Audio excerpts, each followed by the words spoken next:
You're listening to 801 Lore FM.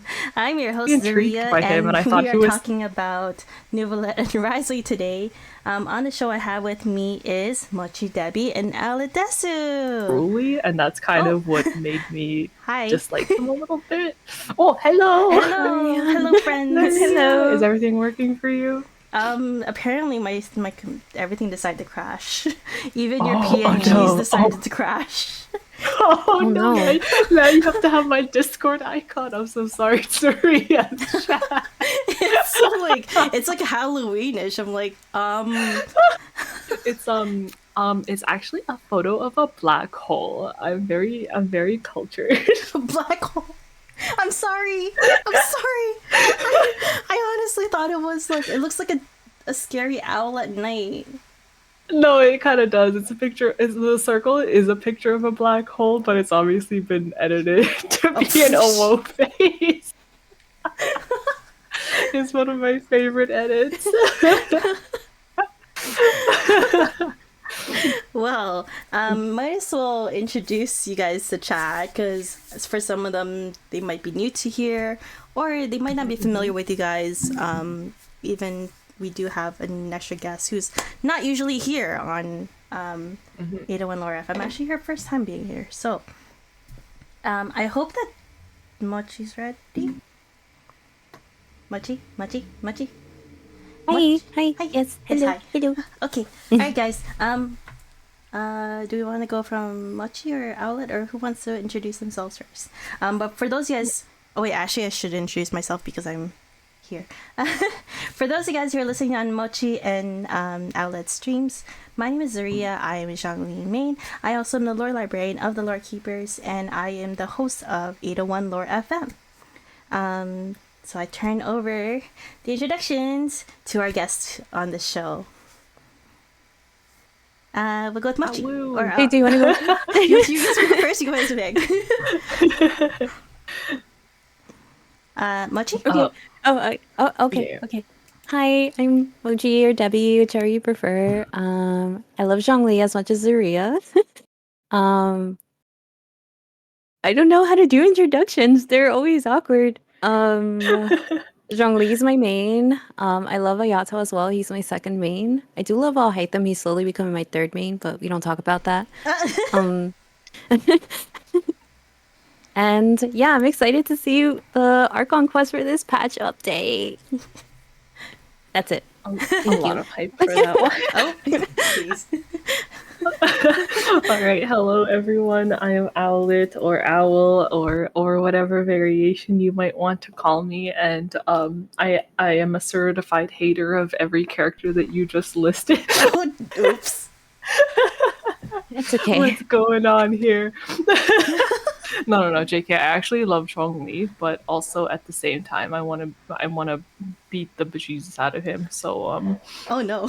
but yeah. Oh, My fave is the best character in the game, obviously Wanderer.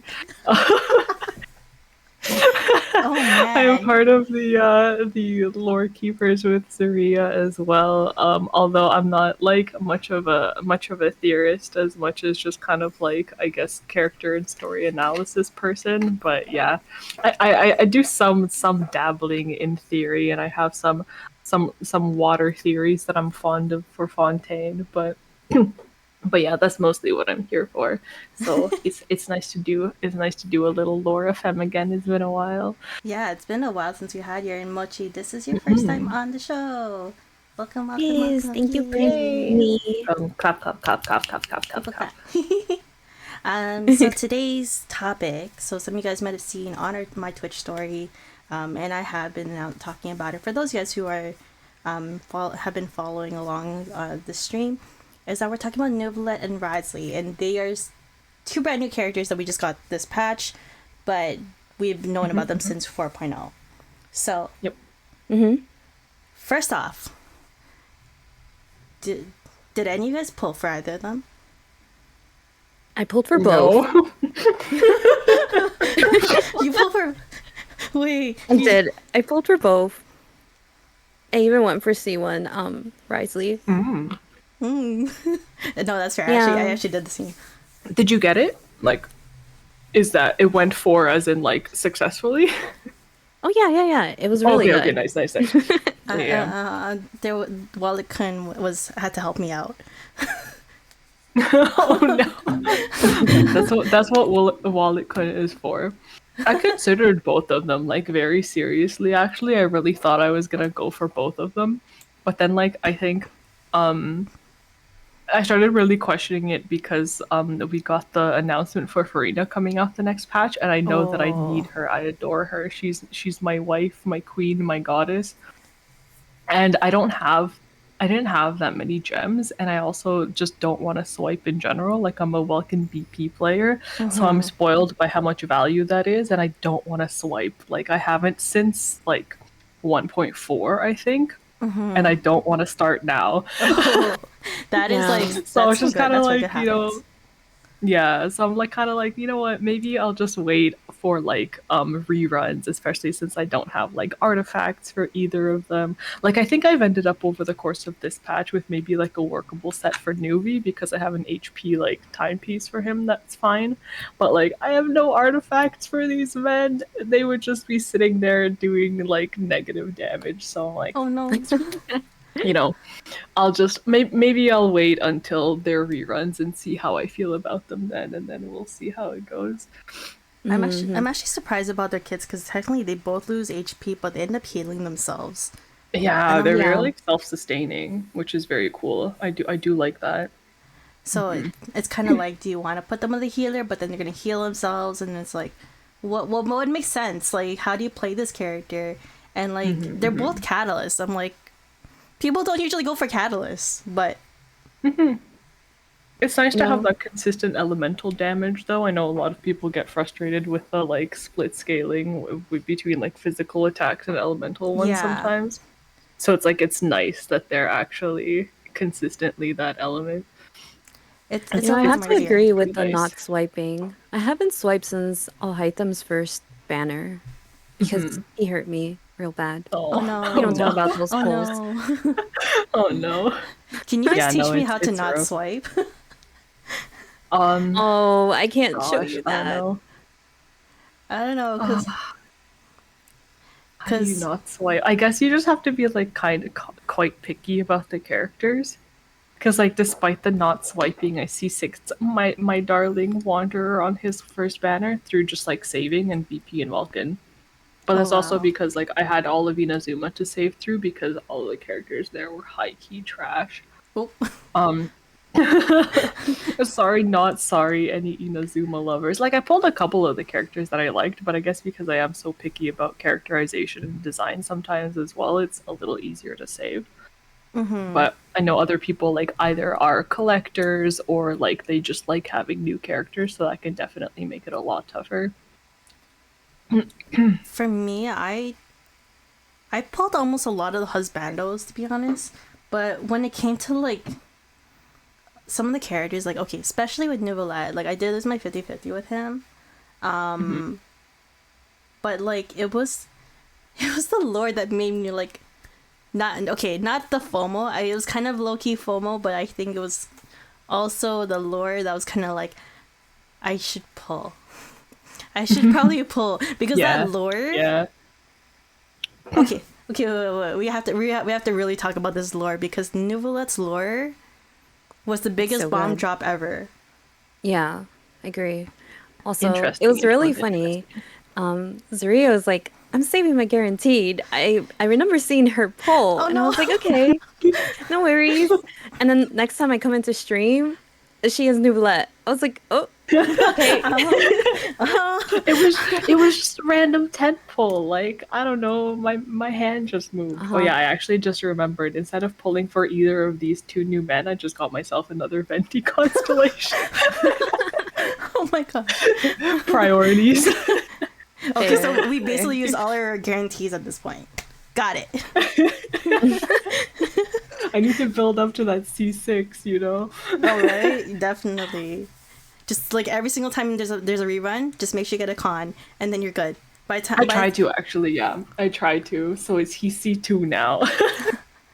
C2. So wait, we're already in Fontaine though, and we're in the 1, 2, 3, 4, 5 regions now. Yeah. Are we gonna be able to We have don't time? talk about Zhongli, my C3. Soon to be C6 one of these days. Yo, Six. next rerun. That's what I was saying for this rerun, but Oh no. priorities. I saw I Neuvillette know. and Right, it's Zhongli like, almost got dethroned. oh no. It's like, yeah, you'll commit to trying to get constellations for a character or reruns, and then they will always come out with other characters that you want, and it's like, oh Yeah. my Right? god, for the love of God. Oh my god. It's like, oh, I'm gonna pull for this character. I'm like, pretty sure like they're supposed to be like, and I'm gonna save for them. But then it's like, oh, by the way, they're running with this new character. I'm like, really? Right. Exactly. At this point, my employer can just send my paycheck to Genshin because it's just gonna go there anyway. Oh my god. That was me at the start of the game. Like I was swiping for sure. I'm like, might as well just send it straight to MiHoYo and they can just issue me primo gems in payment. Yeah. Holy. It's like here. Why not? Just I need to deposit change them my into banking my account. information. But we're at this point we've gone past the husbando patch, and it's now gonna be all about. It looks like the waifus are coming this way. I guess so. Yeah. Because we have Furina announced. I guess Navia's announced now along with Chevreuse. And then Charlotte, I my guess all we child. really have is like Chlorind. Charlotte, my child. Oh yeah, and Charlotte too. But I mean, like, I Wow. guess I'm talking about like 5 stars Oh yeah, in true. terms of Me. like, We don't even know- how we stuff don't- is going to be divided and whatnot. But we don't know about what Chevreuse is yet. What do you mean? I'm just gonna wait for Like Navia. like what her personally. like if Chevreuse is 5-star or 4-star. But the fact that like we don't Wait, we no, haven't she's definitely a 4-star. Like, look at her design. Yeah, I know the fact that we haven't seen anything Yeah. about her in game compared to all the other 5-stars, it's kind of like okay. Yeah, I think- yeah. And then I think he looked Arlecchino has a 4-star. playable character model, so she's probably going to be playable too. There's really like, I guess there's really no like men left in Fontaine to pull for, right? It makes me sad. I Makes you guess. wonder who Ooh, else to time to loot. save. Oop. No, JK. I need Furina. I really like Clarine so far. What I'm seeing of her, she's an intriguing character to me because she's like so stoic and straight faced. I really love that in a character. And then Arlecchino's obviously very interesting. So unfortunately, Fontaine just has like too many cool characters. Honestly, this is like when It's hard to Fonte say. was coming, I was like, I think this is my whaling arc, guys. I think this is it. Yeah. I think, Yeah, no, I think my right? wall is coming out. They gave us the trailer and like showed so many of the characters, and I was just laying there like, oh god, is this when my swiping streak breaks? Like everybody looks good. Okay. Like thankfully I don't want Navia anymore because I was de-influenced by seeing her in the Archon quest. I don't want her anymore. Oh no. For me, it was just the Claymore. I'm like, Claymores. Yeah. She's I d- Geo. Yeah, just she was like she's something. I just found her kind of annoying. So like she'd have to redeem herself to me for but yeah. Well, Anyway. speaking of redemptions, has Neuvillette done any redemption for you guys, considering all that we learned, or any of these guys, any of our two men, our two husbandos, have they earned any redemption? I would say Wriothesley for me Wriothesley? because I wasn't a big Wriothesley fan. Yeah, Yeah, you actually hated him for a bit, yeah, I did. and you were then I like, did a why? story quest. Yeah, but it was with the Linny stuff. You know, I didn't like. You know what? We'll wait till we get to Wriothesley. But Neuvillette, I love Neuvillette. I think his story quest just made me like him a little bit more, and I don't know if we want to talk about his lore yet, but I'll wait. Oh, we can talk about it now, actually, because like Yeah, I mean that's like kind of why that's the reason we're here. Sorry, my cat keeps poking me. I don't know what he wants. Oh no, Kenzie, kitty. go away. Um, I love you. I think No. the best part of Neuvillette's story quest was the information that he provided in regards to him being one of the original dragons. Well, like a Yeah. reincarnation. It I was thought that was really cool. kind of like It's definitely a big lore bomb it because we're is. finally seeing more of them. Yeah. Like, oh God, Genji, Jesus And Christ. also, Sorry. something that it's okay. Something that really stood out to me was towards the ending when he was like Oh my God. that if he had the choice to like travel to go talk to the other like original dragons, I was like, wait, there's more? I know a Pep, but we don't know anything about the Electro, right? I think a Pep is the only one that, oh no, Inazuma is like the only one that hasn't been listed with a dragon. Okay. Like we have Devalin, we have H-Tahas. Yes, H-Taha is a dragon, guys, not a lizard or a frog. Then we I thought he was have a I Pep. thought he was a bishop. He's a I mean, he's a a bishop, bishop but and a dragon aren't like that far apart, but yeah. Okay. because according to the Or- Unforged, the Lord in the Unforged, the Claymore, actually calls him an ancient dragon of stone. Okay.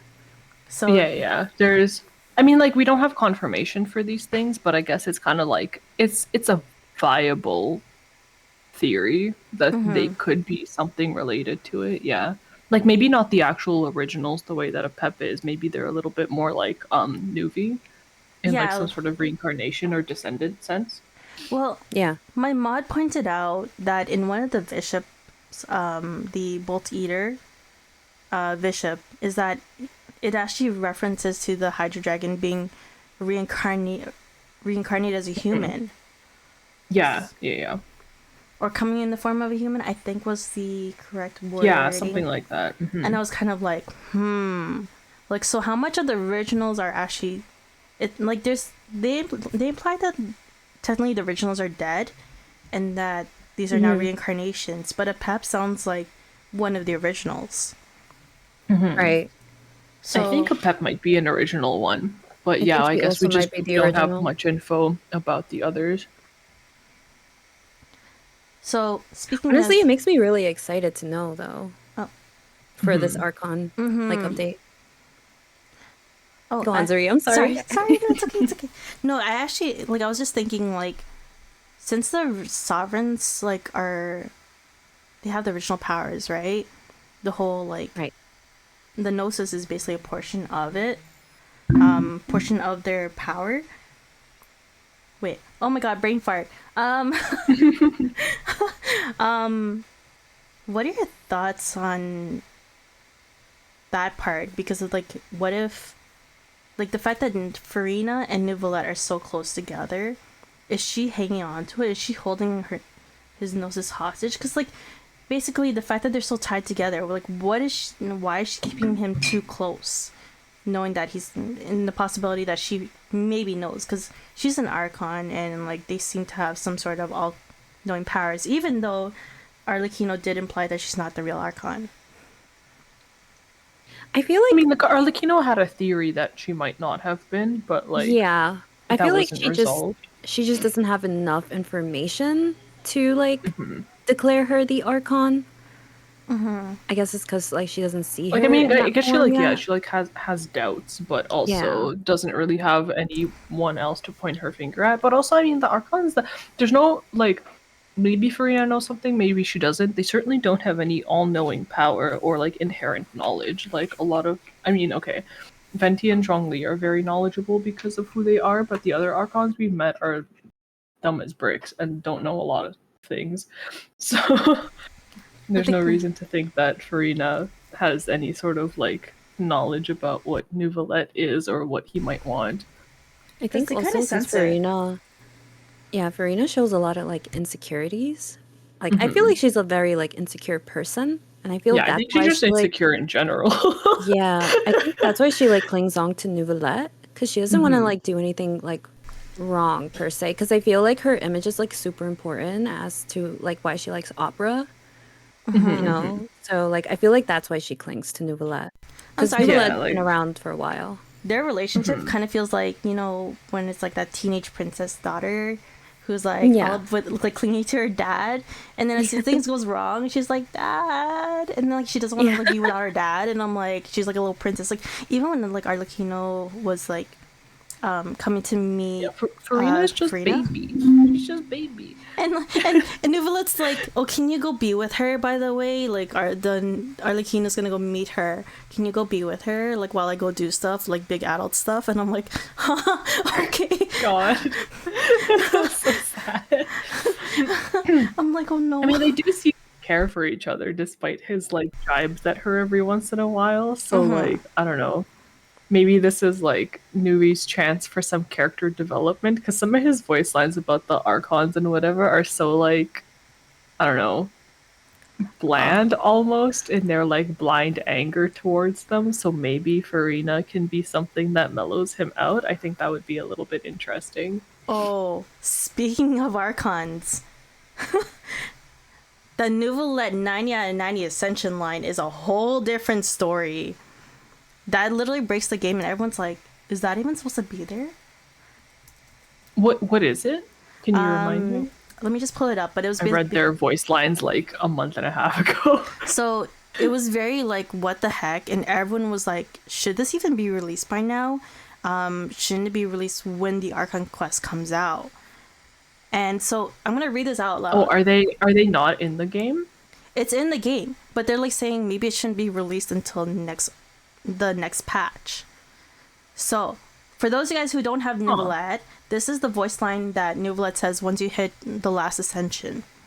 Now that I have reclaimed one of the 7 authorities from the hands of the usurpers, I have regained my true form. I am now a fully fledged dragon, powerful enough to judge the rest of the gods. My final destiny is to judge the usurper king in the heavens above, but until that time comes, I will lend my power to you. And that is the most sussiest voice line I've ever heard. I was like, what the heck? Yeah. Okay, I vaguely remember this. I mean, like, I don't know. It sounds a lot like what Furina is claiming that she's gonna do as well. But it sounds like he's got a hidden agenda. I mean, I guess. It would be interesting if maybe she's also taking on his agenda. I guess. Because it's like, it literally echoes, like, her introduction and saying that she's gonna be judging the Archons, right? And, like, even the Travails trailer from a billion years ago, where it mentions that, you know, the Hydra Archon wants to judge the rest of them. And Neuvillette kind of wants the same thing as well. Interesting, I guess. I have, like, this question/theory for you guys. Do you guys think that Furina is the original, do you think that she's the Hydra Archon, first of all? Or do you think that she has to kind of, like, almost, like, prove herself to become the Hydra Archon? Like, she hasn't, like, gotten to that level yet? I mean, for me, she's definitely not the original one. Like, we know where kind of like the body and the consciousness of the old one is, and that's like the Harvest Stockham and whatever. In terms of whether she is now, like, I mean, I personally think that she is, but like, yeah, she's also always immediately come off as like super weak to me. So I don't know. I guess like strength doesn't really have to do anything to do with being an Archon anymore, because they don't have to win anything. It's just kind of passed down now. Happy, thank you so much for the gifted sub. Now, do you think that Archons are selected, or do you think so? Like, I read this theory, right? On how like the Archons basically are selected based on Celestia's plans. Now, this is all theory. I don't actually know. But I read it. So apparently, they kind of like challenge like each individual that they think that could become the Archon, right? And whoever is the last one standing kind of ascends to becoming the Archon, given that power, given that gnosis. So do you think like a similar thing might happen with like Neuvillette and Furina? So people were pointing out how the new splash art was kind of like maybe Furina's getting her actual like vision. And like Clarissa in my chat is actually saying that it's kind of like, if you know Star Wars Queen Amidala, where the real queen was disguised as a handmaiden, and I've said this before, that I think Furina is a stand-in, a decoy, and that's possibility that Focalors is actually doing something else. But I think that there's a little bit of like time play here a little bit, and I feel like the whole fact that when we did Scar's like interlude quest, at the end Nicole says like you can't change the outcome no matter what you do. No, like you can change the process, you can change whatever, but you can never change the outcome. And I think that's the situation here where at the end of the day that Fontaine is actually going to end up underwater. But the fact that Neuvillette stopped it in the Archon quest from like actually happening by stopping stopping the primordial sea from coming up through the fortress, I think she's trying, like, if this doesn't happen, she is like the catalyst for making sure it happens, because it has to happen no matter what. There's like I feel like maybe she kind of went back, and it's kind of like Nicole being like, you know, if this doesn't happen, then this has to happen. And then Furina is like the whole like, because even in her teaser it kind of implies that there's a whole play and she knows what's really going on. Right. But in terms of the whole concept of Archons being selected to some degree, from the Archon quest, the Archon War, they were selected in that manner. By like being like whoever was the strongest, like the survival of the strongest, basically. But with that process changing, like after the first set of Archons passed away, it sounds like more of like someone to kind of rise and take the throne, but not exactly like, it wasn't really like a matter of who was stronger and like a battle to the death in order to win the title of an Archon. It was just basically like, oh, let me make this person an Archon kind of thing. I mean, to be honest, like even during the Archon War, being the strongest was not the prerequisite, because Makoto became the Electra Archon despite not being strong, but A won it for her and then killed herself, right? Yeah. So like Celestia doesn't really seem to care how you get there as long as it's like the last 7 standing, right? And then afterwards it kind of becomes a little bit of a mess, because like Decarabian gets killed fairly soon after and gets replaced. But like it's also like, from some old Mond lore, it was originally Celestia apparently offered it to Adrian first. What's his face? To Andreas, there we go. Yeah. To the wolf, and he refused, in which case then at that point it was offered to Venti. So like, I don't know, there might be like some sort of selection process about like something that maybe embodies the element that needs to be replaced. Yeah. And they're kind of choosing from the area like what might fit. King Deshret was the same. Like, he was approached by Celestia and he said no. Yeah, exactly. And then like, I don't know, Nahida's like a strange case, because she's kind of like a branch, right? But then she also, according to some of like her videos, was just kind of like, she just like randomly popped up somewhere, and like the academia had to look for her, but they could still tell that she was the Archon. So that's really interesting. So like it seems to just be like different each time, but I guess they do still need to embody the like element and the thing that they're replacing. But and then now they're also named as the 7 authorities, but considering that we've already basically lost Zhongli as an authority, and that also Venti as an authority, because they both handed off their noses and been like, goodbye. Because that part is interesting too. Like they don't even have they haven't had the gnosis in those regions for years now. The Electro-Gnosis was also an interesting one, because Celestia didn't seem to care that A just picked it up, basically. Like she just got given it by the old Archon, and they just like, is Celestia even watching? Do they care? Like, I guess as long as nobody's breaking their rules, they don't give a shit. Because like A got handed the gnosis and she doesn't even like seem to want it, because she immediately starts trying to make a vessel for it, fails, and then hands it off to somebody else entirely. It's just like, here you go, like, yeah, I'm gonna trade it off for your life, but at the same Like the time, it's like, Gnosis what don't does it seem matter? to. Yeah, like the Gnosis don't seem to matter very much to Celestia right now, which is really interesting because they made a huge deal out of making sure that like there was a fight to the death essentially between all these powerful creatures in Tevat to make sure that there's only 7 left. Do you guys But think now that the Gnosis are like doing whatever they want and Celestia doesn't care. Do you guys think that the Gnosis come from the dragons? Yeah, that's what they said, actually. Yeah, I mean, like in the Archon quest, they they tell said us, it. right? Yeah. That basically it's Or a I think portion it's of the Nuvi's dragon's quest, right? power. No, it's in the Archon Yeah. quest at the very end before. Oh yeah. So basically, it's a portion of the dragon's power. So basically, that's why they're not able to be like, take over the nation and be like the full leader and everything. So that's why kind of like Neuvillette's ascension line was kind of like, what the heck, kind of red flag, because it means that he has the power of the Gnosis in his possession. Which I think that the Gnosis is in the Owletdesu. Yeah.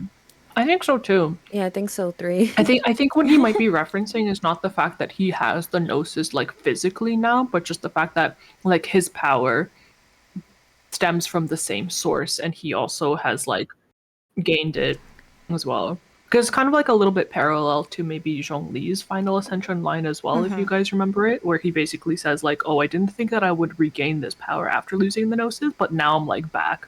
The fact that I don't have it doesn't matter anymore. I'm back at the same level of power. But I have a question about this whole like Gnosis and dragon power. If Neuvillette is a reincarnation, is that power or like even descendant? Is that power originally from him, or is that power from the first dragon, and then it's kind of like add on to his current power? Like technically speaking, does that really give him his full power, or is that basically like his power plus someone else's power? The way that I'm seeing it, at least, is that it's probably like the same power as the original dragon, but he most likely just doesn't have the knowledge or the access to all of it. But with time and like our, I don't know, like training of him, quote unquote, which is why we get that final ascension line, he's like getting the hang of it, maybe, for lack of a better word. And he says he doesn't remember a lot of his memories, so maybe it might be locked, like ascending to the full powers, like locked behind those memories. Yeah. It's kind of like a tie-in between like him in lore getting stronger, but also tied to the gameplay of like literally getting leveled up and getting stronger. Yeah. So considering someone stated, oh yeah, go ahead. I'm sorry. Go ahead. Someone stated that they feel that the former Archons can definitely influence and pick the next Archon that comes after them. What do you guys think about that? I don't think so. Maybe if they're alive to do so. Yeah. But like a lot of them seem to be ending their Archonhood in very dramatic and deathly ways. So probably not. I don't think we got a preview of Egeria even talking about because I think we okay, correct me if I'm wrong. The Melzine quest. There was a Melzine quest where we had to talk to someone. I'm guessing that was Egeria. Wait, sorry. The Melzine quest. This is totally off At the end of it, the one that you're talking to at the end? Yeah. That was just the one that the Melzine was calling father. Yeah. It's God, what the fuck is her name? Oh my god. Sorry. But anyway, but like I don't think I've ever seen anything that just it's like kind the of name like of the island, but yeah. Oh, Alienus. Okay, sorry. Yeah. Totally wrong. Okay, so that's sorry. I don't think there's anything that kind of emphasizes that maybe she kind of like was passing it on, because like even when we were doing like a couple years ago, this is way back, when there was the Oceanid event where we got Endora. Who's like a little baby Oceanid. By the way, I really don't like her. She's really annoying. My darling. I'm sorry, she snores. She snores in mid-flight. I actually don't like her for that reason. So cute. I don't like her for that. She's eating. She snores. Like you see these little like snot bubbles while you're gliding. And I'm like, why? But like, tie. You need to go EP real fast. but like, literally, they're talking about how like there's assassins and whatnot That's from true. like Fontaine, and like how everyone just left Fontaine after the new Archon came into power. Mm-hmm. And I'm kind of like, the Oceanids like yeeted out of there. I'm like, I don't think Furina was really nominated in the first place. I think it was just kind of like she just came into power and all of a sudden it's like, ew, I don't want to like be here. Like, I'm gonna go leave. Like, But- at least I think she just happens to be some sort of like powerful being that fits in with the Hydro ability that needs to be replaced. And funnily But enough, yeah, like- we didn't even have like a Hydro character until Sigewinne. Like there was like Furina, and then there's Sigewinne. You think like the country of like the nation of like Hydro would have more Hydro characters? Yeah, I was expecting more Hydro characters, but yeah, we just have Nuvi, Furina, and Sigewinne, I guess, so far. And usually Yeah, that was doesn't. interesting. And it's kind of like, like And did they not want to be Hydro? Tartaglia's vision was also acting up when he came into Fontaine as well. Mhm, And he's Hydro. Yep, that is true. It So could do- be that the water is like, maybe it's cursed. Maybe that's Coda why in my chat Fontaine. is saying, yeah, didn't the Oceanid say that the water of Fontaine is tainted? I think so. Yeah, It's like that's part of the- it, like that quest was interesting, I think, because like one, it says that like tells us that the Oceanids just no longer agree with the new Archon, where the old one like sent them out into the world for the sake of like understanding and knowledge, but this Yeah. new one wanted them to actually spy, So maybe which is like interesting because that hasn't come up. Like, maybe that like, real? Like, is prophecy Furina has doing to has to come through, you know? Like it has to happen in order for the water to like kind of like cleanse itself in a way Mhm. to like wash Maybe, away maybe. like the sins. I can't remember Yeah. which quest it was, but off the top of my head, but there was a quest where they kind of like talked about how I think it was the one with like Anne or something like that. Those are like the little Oceanid, the baby Oceanid, where they're kind of like saying, they called it assassins or spies, but technically it was just kind of like to connect the rest of the world by going to the different waters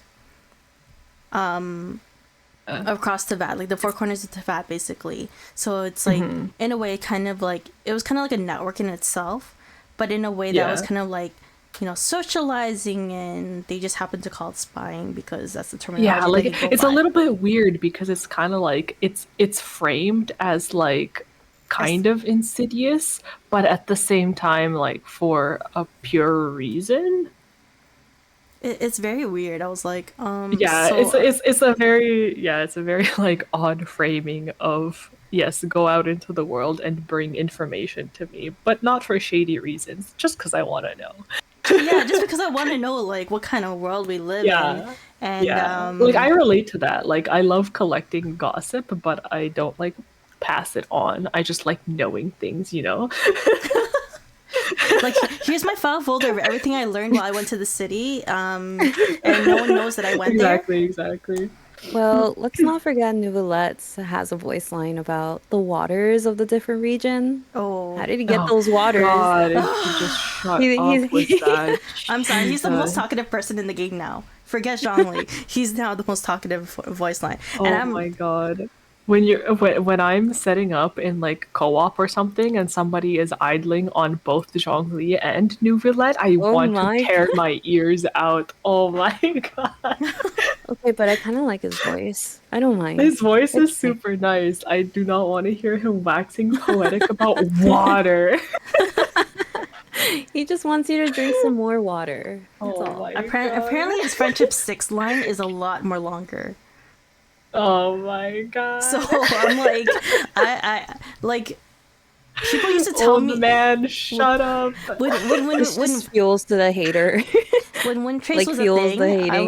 was like I would randomly spam Zhongli's voice lines during Wind Trace just to piss off all the other people like Oh, in no! hiding, and you would literally see in the chat box saying, "Oh my god, please shut up!" And if someone said, "I don't even have Zhongli, and I can hear this voice line in my head," and I'm like, that's how you know he talks a lot. But then it's like, Then you have Neuvillette with his water.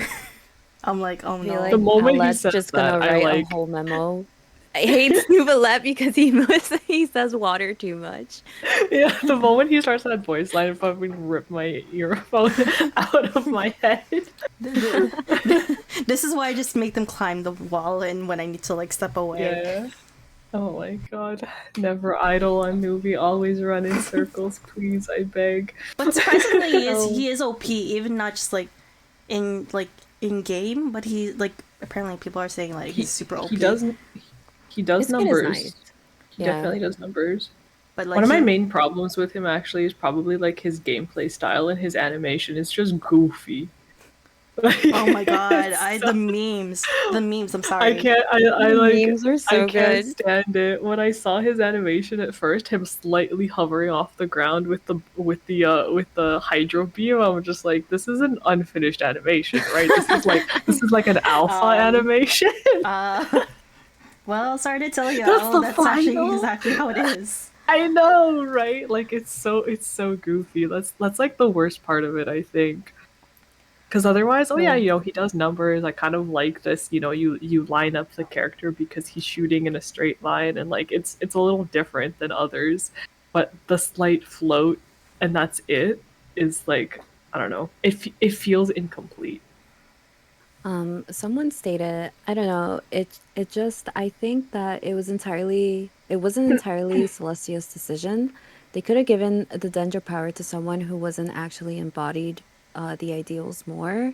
Even in the academia, when Nahida only had the mentality and the wisdom of a kid when they first found her, why would she automatically become the Archon immediately following Rukkhadevata's death by Celestia's decision alone?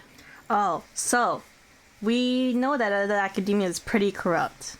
Yeah, like I mean, the first point immediately is that it is not up to the academia or the sages to decide whether or not Nahida embodies the values of the Archon of Wisdom. Yeah. Like that is not within their knowledge or like decision making. It was just more of that they found her, they saw the original Archon where she fell, and that they found her in her childlike form. But at the same time, it's kind of like, oh, like she has the Gnosis with her. Let's like take her and make her our Archon. But also, because she's still a child, like a baby, we can take advantage of her and just like, we and can take then advantage she of doesn't that, have yeah. that concept. Not only does she also have that situation, is that she also doesn't remember anything. So that's why, you know, Nahida's case is also a little bit different than the other successions we've seen so far because she is also quite literally made of Airman Soul, right? yeah, She's a branch off of it, which is like super connected to Rukkhadevata, so it like kind of makes sense that she would be, you know, in the at least considered for the position. Mm-hmm. It's the other ones that are a little bit weirder because like Makoto hands hers off to A. A probably not even fucking understanding what it is, doesn't care for it and like yeets it away as fast as possible. With Furina we don't really know. And then the others, like again, we just don't know anything about the Pyro or the Cryo Archon and how they came to power. So, question on the Gnosis I have here in chat. If the Gnosis powers are based on dragons, not Celestia, then why do people get visions? Worth noting, according to the comic, Vanessa Ascending suggests she was imprisoned by Celestia, which further indicates Celestia doesn't want humans having visions, which suggests that people are getting visions from dragons or perhaps the Dragon King. I mean, that's kind of like the question, right? Like, we don't really have exact details about why people are getting visions, how, from who, and for what purpose. Like, I think the general, like, running theory that a lot of people have is that it is to, that the visions are, like, spies, essentially, to keep track of people who have the possibility of influencing, like, Tevat's destiny, who have constellations. Right. And like visions are given to keep them in check, essentially, which is a possibility. But yeah, we just like don't really know. It's interesting to have this new information from Nuvi's quest that like the gnosis are based on dragon power, so it's like stands to reason that visions are maybe another fraction of that. But Yeah. who knows? Mochi, what do you think? Basically, hopefully the Archon quest answers that question, but Yeah. I think I read a theory once that perhaps, you know how the dragons rebelled a second time? So what if they're giving their visions out to people to see if maybe they want to like overthrow Celestia again for the third time? Possibly. But like, Because yeah, Celestia seems to be like eeping. They don't really seem to care unless their rules get broken, in which Right. case the sustainer wakes up and beats shit up. yeah.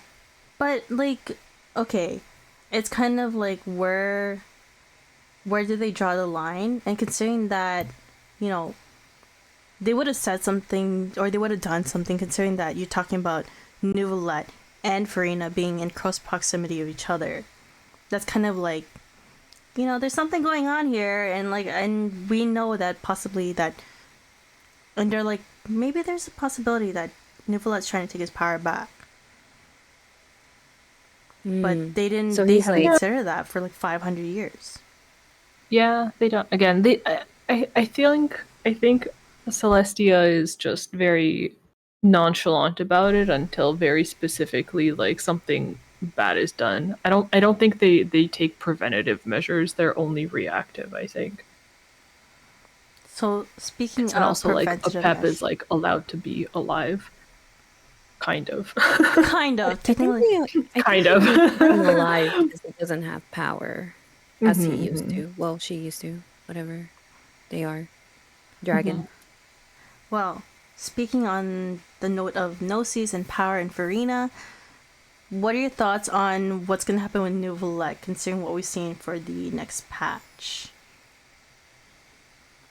Because So it It's- seems like when he stopped the primordial water, remember he said that this punishment was a little like too harsh. I feel like he might go against like some kind of promise that he maybe had with the original Hydro Archon, or maybe like he has a promise with someone that he's like He breaking. does talk to something, yeah. Yeah. And I think it was like there was a sentence, like it was the destined prophecy basically, and I think he knew the original prophecy. When they talk about how the Fortress of Meraki was created, I think he was probably one of those people who had to be alive around the time that it was being created, and he might have witnessed to like the whole situation of what would happen. But- Maybe. Because we don't have an exact timeline for when he's been around. Like, it's just mentioned that he's been the Udex for a few hundred years, but we don't know how long he's been alive before that. And it sounds like the fortress was created, like, way before the Cataclysm as well. Like, it would have to have been, because at the time, What's-Her-Face was dealing with the stuff in the desert. so do you guys see Neuvillette as an ally, or do you guys kind of see him as like suspicious, almost like an enemy?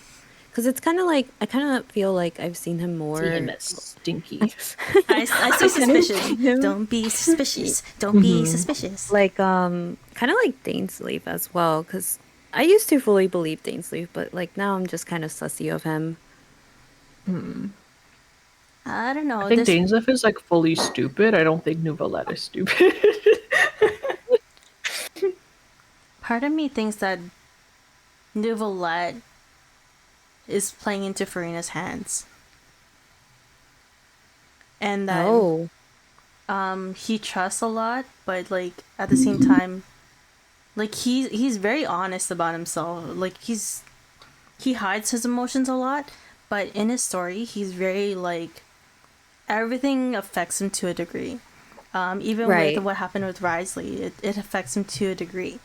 And you Right. see even like how they mention whenever a child ends, the Hydra Dragon cries, and like it's raining, and it's kind of like everything affects him to a degree. So it's kind of like, I don't think he's sussy. It sounds like he's just being, you know how like Furina's being like a bratty little child or like princess and being like, and he's like, oh, don't mind her, just give her a little bit of attention and then you're good to go, and that's the end of it.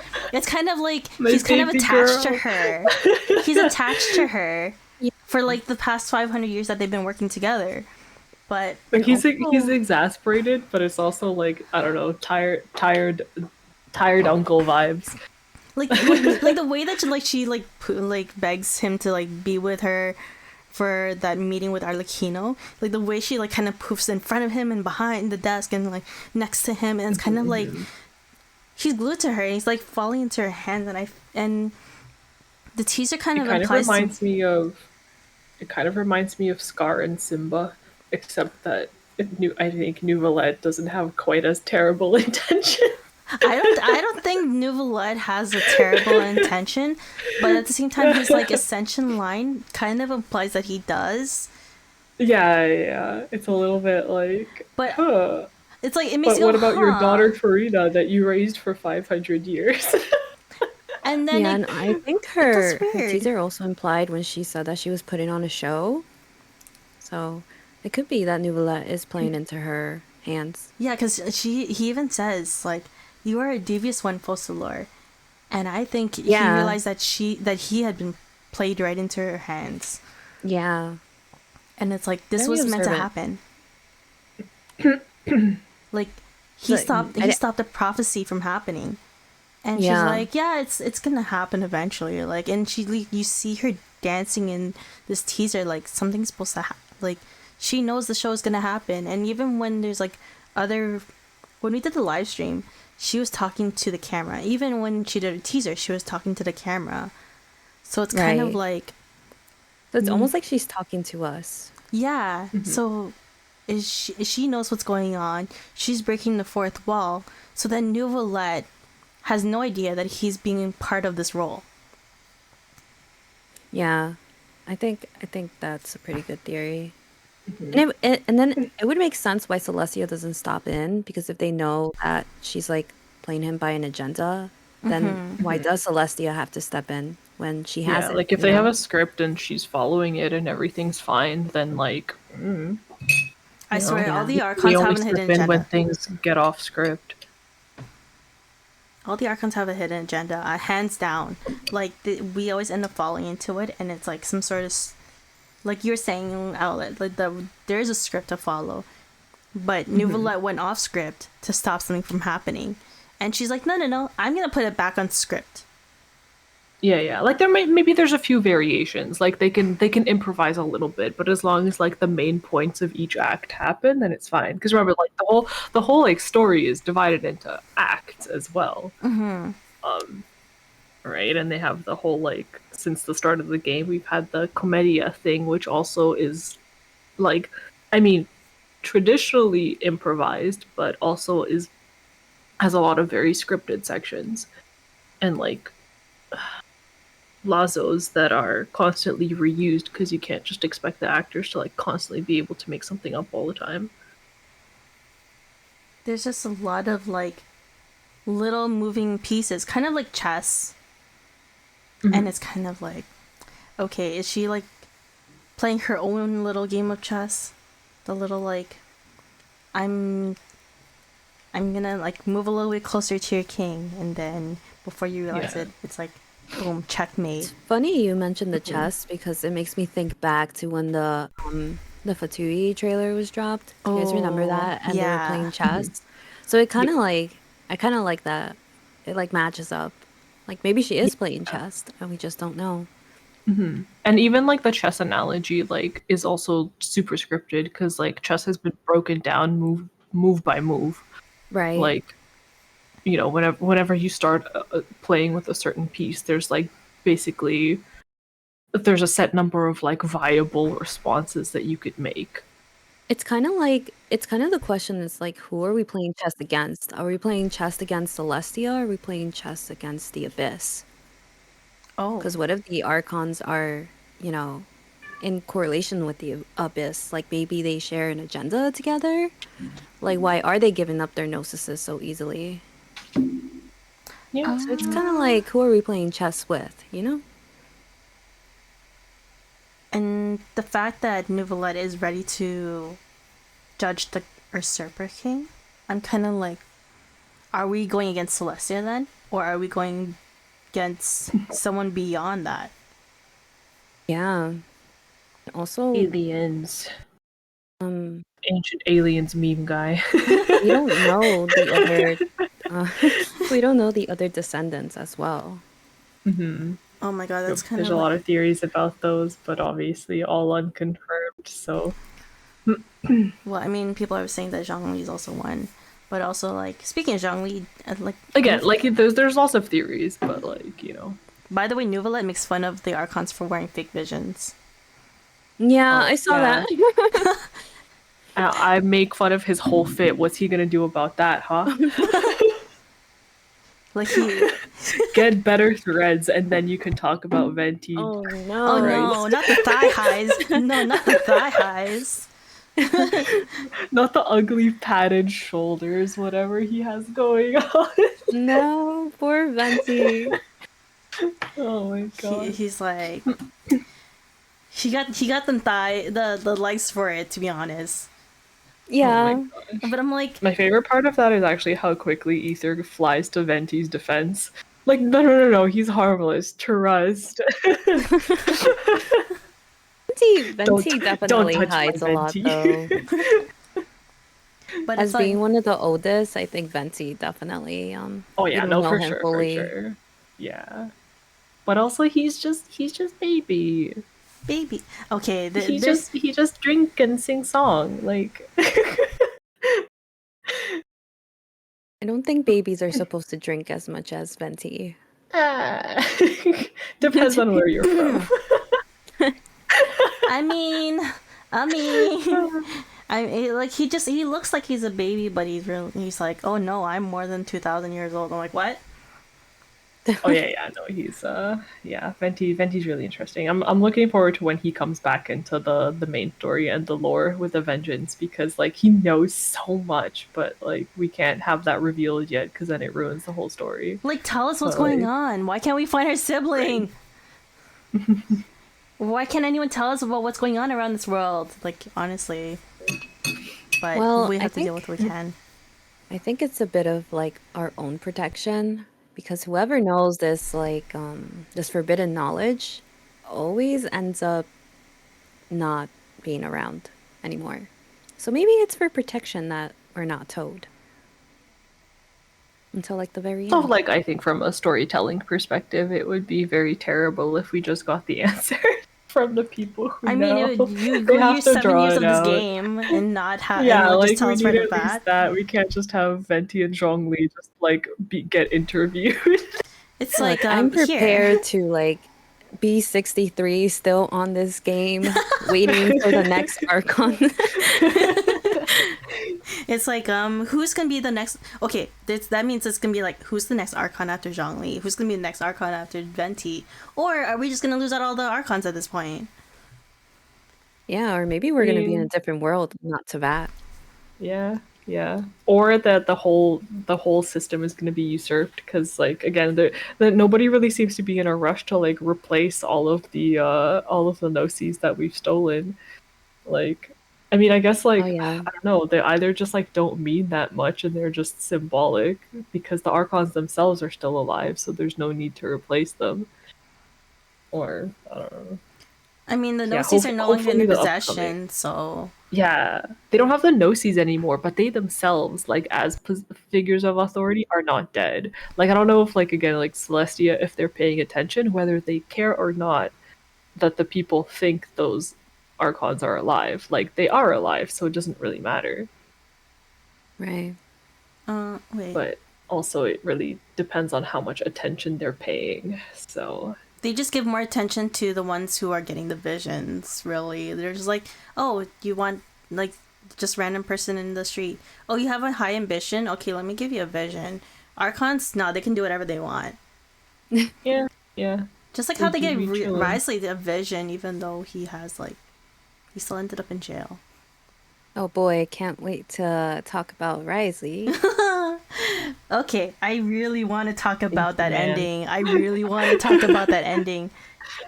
Because, okay, if like when I read Neuvillette's portion of the quest where it's like, oh, like he sentenced Risley to to Fortress of Meripede, and he was like quiet the whole entire time. I'm like, why is he quiet about it? Yeah, I But read that.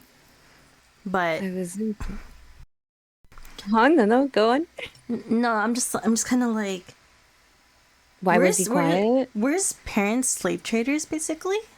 It makes me wonder, like, are they Yeah, slave traders, or were it they just, seems like they were. or was it human trafficking? I think Or just like trafficking, I guess. But then, like, I mean, what is really the essential difference at that point? oh yeah, yeah. So Dane's saying it's child, they were child traffickers. So it's very like, It's that's very sad. Um, that's kind of what made me change my whole ideal about him. Because at first I thought he was just like some snobby, stuck-up boxer, retired man who kind of looks pretty good, but you know. Oh my god. But after I did the story quest, I kind of understood why he was more standoffish and like how he like treats the fortress. You know how he believes in like second chances. I thought that was really nice. I It thought he was says a some lot about random his hotshot. character. That like maybe For me, I was like, actually oh, like really intrigued by him at first because like I really liked his voice. He seemed like an oh, interesting, intriguing character, and he really liked Thank tea. you for And like such I heard some excellent of his great. Thank feedback. you voice so lines much for the before I Prime did the Resub. Archon quest, and I was like, oh my gosh, he's so funny. Like he has such a dry sense of humor. I like him. And then I did the Archon quest, and he cruelly bullies Lene and makes him think that his little brother is literally drowning outside. Oh And my I was just like, god. okay, that was like Okay. Yeah, I have to unnecessarily agree. cruel, I think, and that kind of Yeah. made me rethink pulling for him or wanting him. Because, like, again, it's like I get it. This is like he's dealing with his enemy, but it just felt unnecessarily cruel to I try to also make him disliked him think that because of his that. yeah to make him think that his siblings have just been killed. And Lenny's Like, so sweet. Like I feel like I don't know about you guys, but the first time that we met Lenny and when Traveler was upset that we didn't reveal our identity and then we were mean to Lenny, I was like, I was I mean, crying for real. yeah, I Like was like, Ether, you little piece of you poo. don't Like, just you don't just expect someone to drop like a bombshell on you. Hey, by the way, yeah, I'm Fatui. Like, yeah. By the after way, I'm part of this organization that everybody in this continent hates, even though like I don't really have a choice because I was adopted into it when I was an orphan. yeah. Like, Oh. Everyone was oh my basically gosh. I think it's because the title of Fatui hung over his head. And considering that he did Yeah. mention that he had other Fatui in his, like, that had been in the fortress before, trying to sneak in and learn all these information, and he's kind of like trying to get rid of them. And then here is Linny, who's like being like snoopy around. I'm like, really? Yeah, yeah. He's like really like, okay, fine, let you do the dirty work of like find out where your master went, or not your master, where Tatagli went. Yeah, yeah. And Yeah. it's like Especially since like yeah, at the end it's revealed that like he was letting him go around and like kind of using his efforts anyway, and it's like, yeah, I don't know. I understand why Wriothesley is treating Lene like an enemy because like they kind of are, but it was like I don't know, it felt unnecessarily cruel, especially from somebody who is supposed to be like a quote unquote good character. well, like, Like that's the Right. kind of shit I would expect like a harbinger to pull for information, but not somebody who is presented as like One of the good Riley guys. yeah, like has never been before that presented as a morally gray character. Like he's like a he's like he's a little spicy, like an anti-hero at most. But like yeah, that was a really unnecessarily cruel scene. Especially since Yeah. like we know that Linne's trauma about losing his siblings like runs really, really deep. Right. But I don't I think And Ricely knew about that. it's possible that he did though, because they do keep telling us repeatedly, bonking us over the head with the fact that Wriothesley knows a lot. So it is uh entirely possible that he did know, although it is like also possible that he didn't. So I'm thinking like like they really tried to get into that private room, which obviously is like if they had accidentally opened it, all hell would break loose, and basically the whole entire city of nation of Fontaine would be underwater. Which, by the way, is elevated like the City of Atlantis movie. I don't know if they were really trying to like open it. They're just kind of like looking around to see what's going on. Well, But, like the fact that he was like being so picky, like nosy about that room and trying to like uncover it. So like even like beneath that gate, at first he didn't know what it was in the beginning. That's why. But then knowing like what's underneath it afterwards is kind of like it's really dangerous. Knowing, especially now that with the Archon Quest from 4.0, we got the reveal that if anyone gets into contact with that primordial seawater, you're gonna turn into water. You're gonna be absolutely gone. So the memories will wash you away.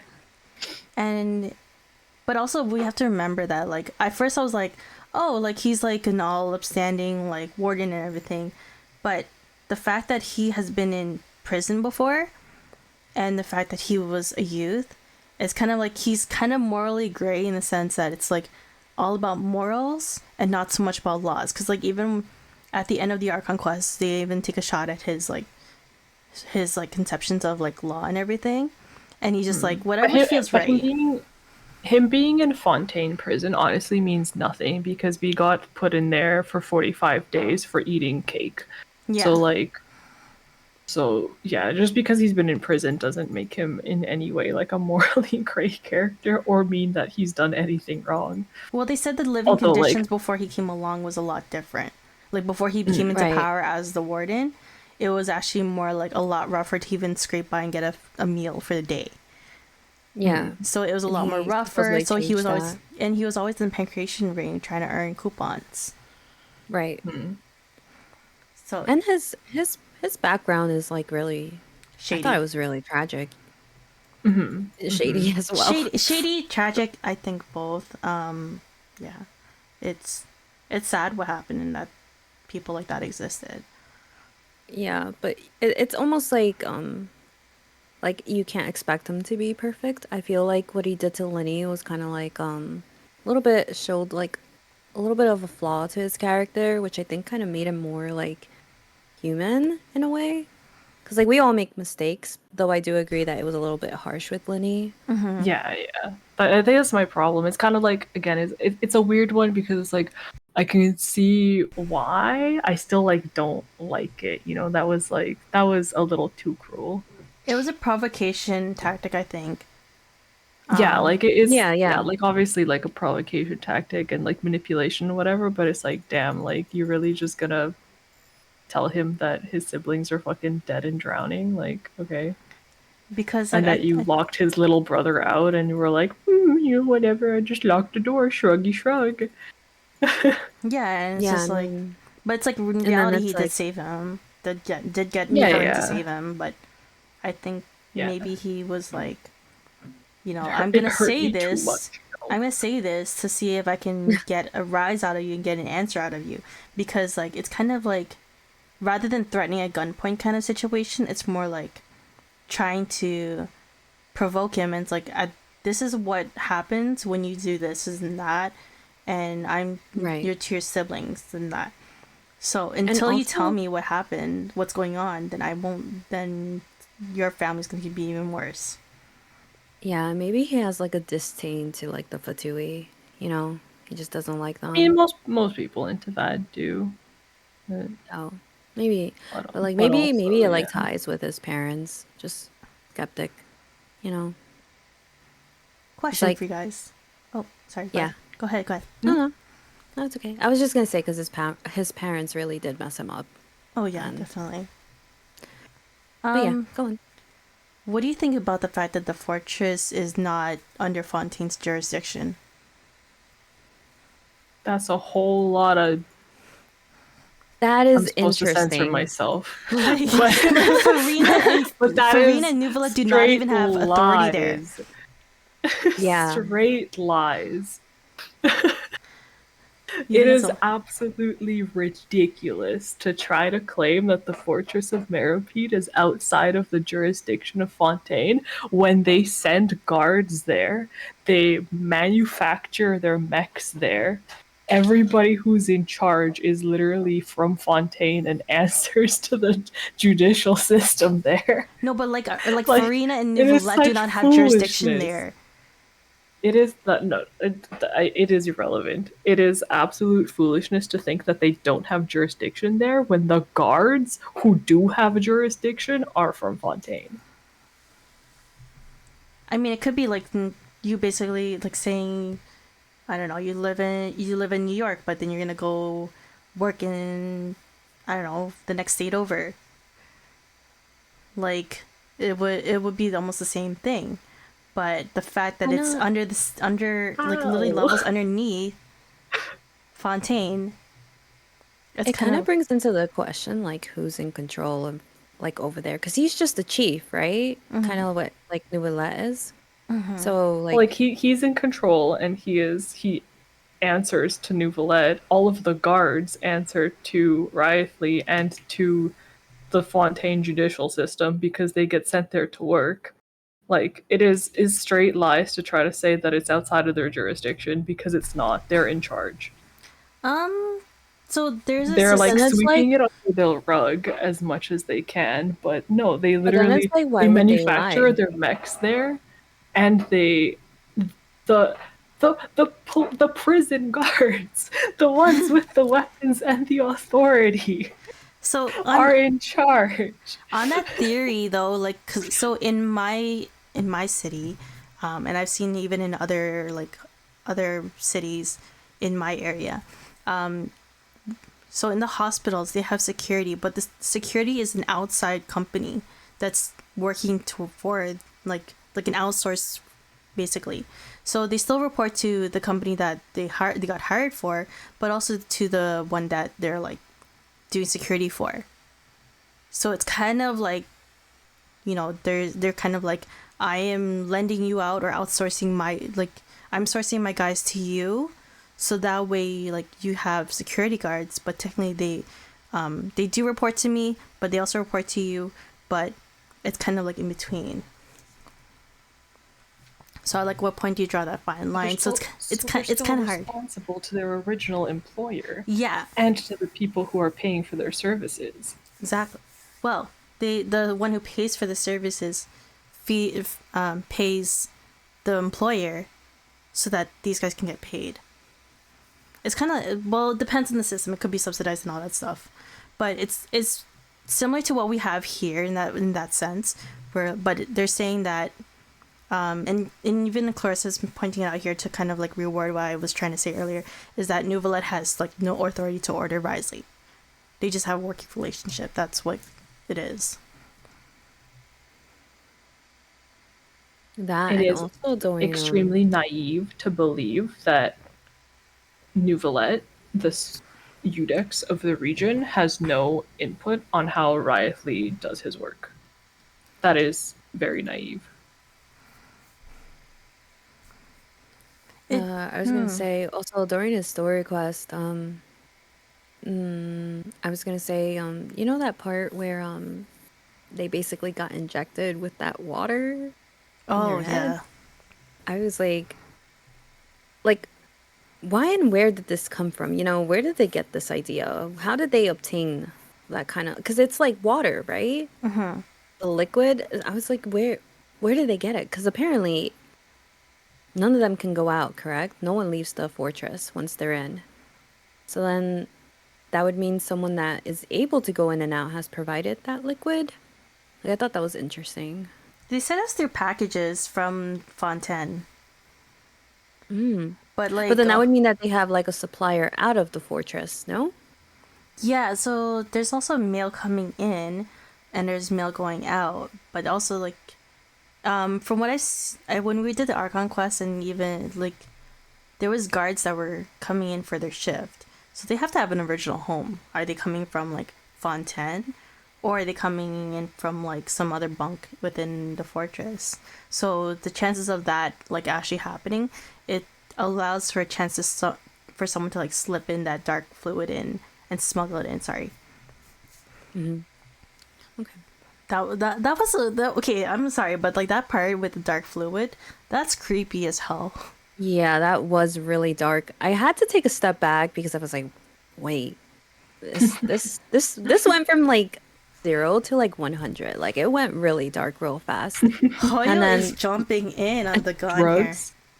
And then But yeah, you no, like they've been and then, they used to have like all of the horror in world quests and side quests, but now they're just kind of like shoving it in your face in the main quest too, and I'm like, oh damn. I was like, huh? yeah. So like It's the like child his whole trafficking and quest child was like, sacrifice whoa. isn't locked behind world quests anymore. Which I mean, it was good. I liked it, but I was like, at the same time, I was like, whoa. Yeah, like I would like the main story to get darker, so But it That's was fair. like it was dark. Like I mean, like a needle in your head with a hole Yeah. to drop that liquid in. I'm like, ew, that's graphic. And it was like, And the scene when we see the lady, remember the lady in the cell that was kind of going like crazy at the moment? oh god, That scene kind of made it like even more like surreal about like the pain that they're going through. I was like, "Oh my gosh. This is it's scary." okay, but the fact that they're able to manufacture fear into a liquid, and even Rise Yeah. was able to identify it from like the get go. Like, how do you manufacture something like that? There's something. There's got to be something Do you more think going the on here. Fatui's involved in that? That's a good question. But the guy was really crazy. I'm sorry. I hope not. Because Tui needs to be involved in less things. Or in blamed for the less things. in the webtoon, right? When we meet Dottore, I think, and no, when we meet Kale, right? Yep. She's afraid, correct? Yeah. Like the very first time we meet Chloe? Yeah, like she's afraid. I don't really remember I because mean, I kind need to of. reread Because it. she's like, yeah, because she's freaking out because she has like some weird power in her. She has no idea what it is or how to control it. But she's also scared because she's on the run. It just kind of made me think, like, if the Fatui are involved, could it be like some sort of like the Torre's inventions? Because the Torre is pretty messed up, so it just seemed like it was That's like fair. his level of doing. Wasn't it that Dottore was like injecting like the blood of the gods or something into children? Yeah. He was like using god leftovers and putting them into kids to see what would happen. Yeah, and it's Well. kind of like who else is being affected by that and how many survived. Right. But I kind of just like, I kind of now see it even more as it being part of the Fatui inventions from Dottore. He Thank has been you for around for a such long excellent time. It's tea. possible that maybe Wild his Coffee research gifted was a tier like, one if he's not sub to directly Syzygy involved, of that perhaps puns. his research They have like given influenced it. 104 If gift someone got subs their in the hands on it. channel. Coffee, thank you so much for the gifted sub to Synergy. So, on top of that, Lenny wasn't he also trying to find information for Arlecchino in the fortress? Oh, he was trying to find every single bit of information, that child. Like even in the Orchies. Okay. Speaking of Orchies, I think we need to really talk about that because Wait, before we get serious, have you guys seen that TikTok sound? Or Trees Delaney's? Orchies. Wait. Now we turn to the Orchies Mécanique d'analyse cardinale. Orchies There you Mécanique go. d'analyse cardinale. That's a whole thing. I'm sorry. It was like you see like all over my feed. I'm like Yeah. I started It's scrolling a and I pretty just like funny there's a whole meme. All right, now we can get serious. I just wanted to bring that up. the Orchies Mécanique d'analyse cardinale. Okay. Remember to twerk whenever you say the name. I just gotta get out of my chair and be like, Orchies Mécanique d'analyse cardinale. Yes, sir. Thank you for such Aniki, excellent thank you tea. so much for the 2 gifted subs. Yo, let's go. Yeah. What was I? Oh yes. Give me Okay, so Lenny is like literally like I don't know if he's master snooper, but I feel like he sucks at snooping sometimes. Because he's such a He's showman. a magician. He's such a I showman. mean, he's though. trying. Yeah, he's trying, but also like I think Arlecchino points out herself that he's a little bit too eager to prove himself, so I think that makes him make mistakes. He's Because like, he's like, I'm the leader he of this wants operation. to take it all on himself. Like he wants his siblings like not responsible. He wants to do as much as he can by himself. As so like yeah, he's definitely like trying a little too hard and making mistakes. But I think we didn't really get the chance to talk about one of the things that he was investigating. That was Orochis. And we're Right. definitely going to be seeing that. It looks like we're going to see that in the next Archon quest. But, like, you know. Because it speaks to him, seems to recognize him from what I remember, and also infects him with some degree of, what's that stuff called? Dementium? Yeah. That he gets like a little bonk on the head from it. Apparently, like he's like recovered now, but I think initially when he came out of there, he was affected by it. Can we talk about how Which this is, is like- never addressed? Yeah, right. Like they kind of think dropped that on us. purposely. Like the Oratrice talks to him, seems to recognize him, infects him with the energy that they've been collecting, and then that just kind of like doesn't. I mean, I guess we only got told some of that information closer to the end. Like we knew about the voice, but not about the Dementium? The question is, what is it exactly? Sorry. What is it? I mean, that's so far what we know of that one is that is the like the Thank basically you for such consolidated and Thank you for collected getting us belief subtitles. in Wildcraft justice gifted a of tier the 1 sub to Fontaine Eve people. underscoring music. They have given Right, like every time there's a 105 trial, like gift I guess subs in their the like channel. their belief energy or whatever gets collected and makes that. But yeah.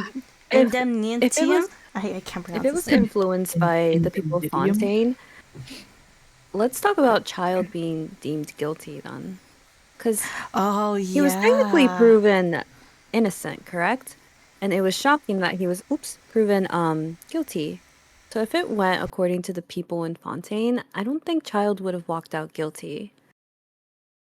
I mean, if it's according to the people of Fontaine, it actually makes perfect sense if he walks out guilty because everyone hates the Fatui. You can wave it in front of their faces all you want that he didn't do anything, but like if that's how it works, then the people there could have been hateful enough to think that he's guilty just like for existing. But then wouldn't Linny also walk out guilty? He's beloved by the people though. Like he's their favorite magician. So that's Well- possible, but that's obviously just theory. We don't know Yeah. exactly how that goes, but like I think it is explainable in those ways. Like Tartaglia is a foreign harbinger, and Linné is their like favorite performer, an orphan in the heart of the hearth, which like collects kids so they could, I don't know, justify in their heads that like, oh, he was raised there against his will or whatever. Well, they said that the Orchis also calculates your past. And then you also have to remember that since in that trial, he didn't have his vision. So it's like, it's not fighting against the abyssal power of his delusion. So it's kind of like the delusion's kind of just hovering around him like a shadow. So what if that The kind of delusion like... is also there with him. So what if it's kind of like triggering like why the Archie's is like, no, this is a guilty person because this guy is bad news, and this vision is like there's no vision on this guy, so there's nothing to fight back the delusion from like taking over. I feel Maybe. like, well, this is not a child theory podcast, but It I can feel like, be. It can You be. can make it one. but I feel like, Child in a bit, like in a way, I feel like he is being pushed to not rely on like his vision per se. I feel like he's like being driven to kind of like lose his mind to become like a mass weapon. Oh, my darling. I know. I know. Best boy. There's a lot of stuff happening in this next patch from what I've seen in the trailer, and I think the biggest thing right now is just what is Furina planning really? Like she's getting the death sentence. Of all the things, Yeah. she's getting the death sentence. What in the world is going on that the Hydro Archon? Or is it just drama? Remember, the trailers are always super misleading.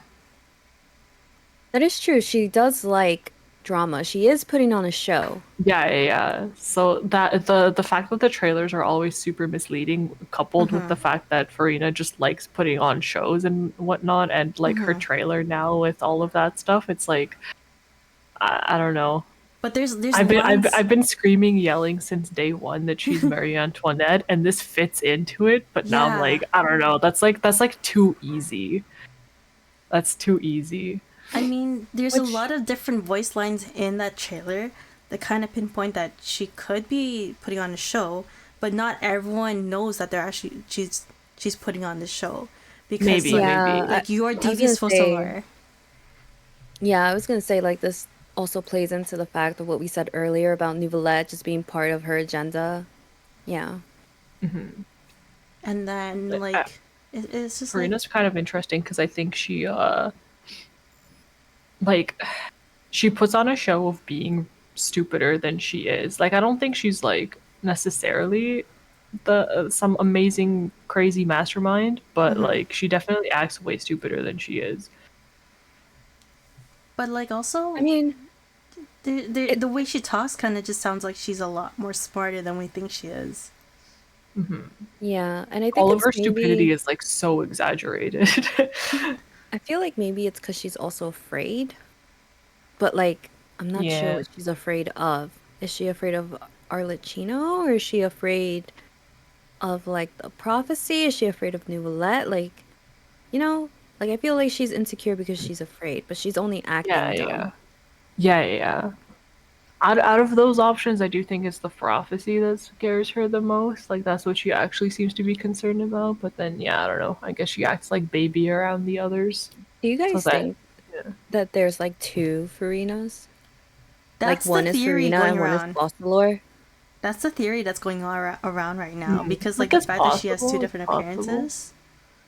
Yeah. There's that. Yeah, she has the two different fits. One of them has a vision, and one doesn't. So that's kind of interesting. And also I'm one waiting has for short like hair, a one has long hair. rebirth. Yeah. I'm waiting for the rebirth where she gets the better fit and the better haircut and the vision. The better. I hate her quadruple rat tail in the back. Oh my God. god. Okay, wait. There's Like actually I know it's supposed to look like a jellyfish, but it just doesn't. It looks bad. there's something I saw online and it referenced to like this whole like the heterochromatic eyes, and I think it might have been just from a movie. I'm not sure, but the whole fact that she can change her appearance, kind of like a second personality. So I think where I saw this was probably a film where this kid was born, like this person was born with heterochromatic eyes, but it turns out that the reason why they have heterochromatic eyes is because when they were in the womb, they actually had a twin sibling that died in the womb and then ended up absorbing that sibling into their like nutrients and everything.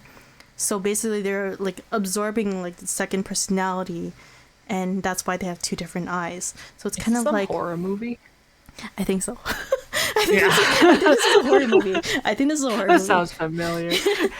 But wow, the only time I actually like willingly watched a horror movie. But I think like kind of in a way, it's kind of like where she has a split personality. Like you see where she's kind of like very meek and very like, oh, this is how they're supposed this is how you're supposed to act as a god, and then she tries to be a celebrity, but then we see her in the trailer and she's like a whole different person. She's got her black outfit and she's a lot more serious, and she's like, oh, the world is a stage and no one realizes that they're actually part of a play. So it's kind of like or when she was like, or do you even realize that I'm not even speaking to you? And it turns out that she was speaking to someone else the whole entire time and not to us. Wasn't that Seymour? Yeah. I was like, the heck?